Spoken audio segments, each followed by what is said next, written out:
warahmatullahi wabarakatuh. Perkenalkan, nama saya Zakia Nur Isnarawati, nomor induk mahasiswa 181091312003.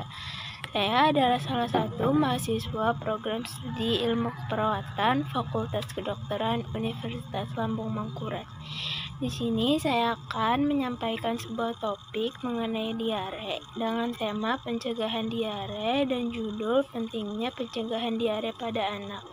Tesis yang akan saya bahas bertujuan untuk pertama, meningkatkan pengetahuan orang tua mengenai diare pada anak, dan yang kedua itu mengetahui pencegahan awal diare pada anak, dan yang ketiga mengetahui tanda gejala dan jenis diare pada anak. Diare adalah salah satu penyebab terjadinya morbiditas dan mortalitas anak pada negara berkembang. Di negara berkembang, anak mengalami diare rata-rata 3-4 kali per tahun, dan di beberapa tempat meningkat menjadi 9 kali per tahun. 15-20% anak menghabiskan waktunya selama hidupnya hanya untuk diare.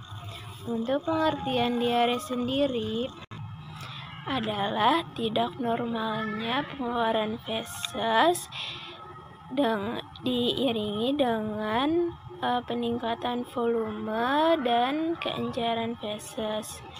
Pada anak-anak bisa 3 kali dan pada neonatus bisa 4 kali, baik disertai lendir, darah, ataupun muntah. Selama diare, penurunan asupan makanan dan penyerapan nutrisi dan peningkatan kebutuhan nutrisi terjadi secara bersama-sama, menyebabkan penurunan berat badan dan berlanjut ke gagal tumbuh kembang pada anak. Diare sendiri disebabkan oleh mikroorganisme dan juga protozoa yang masuk di dalam tubuh melalui makanan dan minuman yang tidak bersih. Protozoa yang masuk itu menyebabkan infeksi pada usus halus, dan di usus halus terjadi atrofi.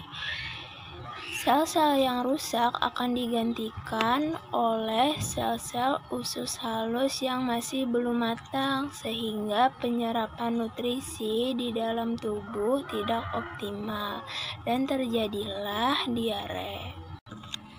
Selanjutnya itu adalah jenis-jenis diare. Jenis-jenis diare ada 2 macam, yaitu diare dengan dehidrasi ringan dan diare dengan dehidrasi berat.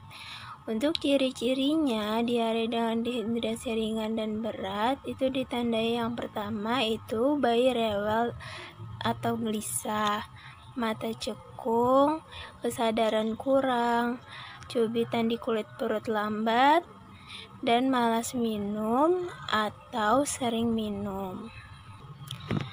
Untuk pencegahan diare itu dapat dilakukan yang pertama adalah mencuci tangan dengan bersih.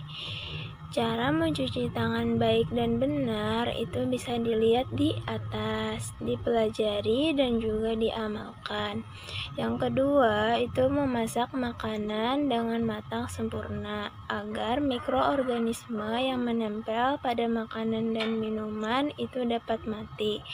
Lalu yang ketiga itu adalah menjaga nutrisi atau menjaga pola hidup bersih dan sehat. Yang keempat itu adalah menjaga sanitasi yang bersih, tidak BAB atau BAK di sembarang tempat.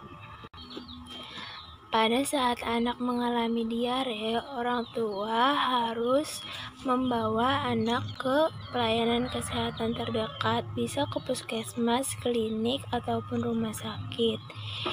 Saat anak mengalami diare, haruslah diperhatikan jangan sampai anak malas makan ataupun minum.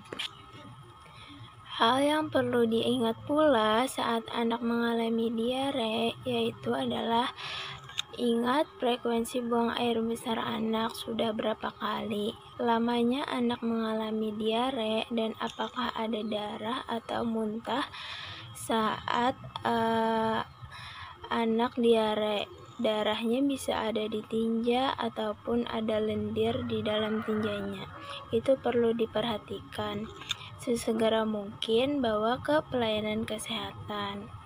Ingat ya para orang tua, diare merupakan hal yang berbahaya bagi anak. Oke, cukup sekian informasi yang saya berikan hari ini. Salah hilap mohon maaf. Wabillahi taufiq wal hidayah. Wassalamualaikum warahmatullahi wabarakatuh. Terima kasih telah menonton videonya.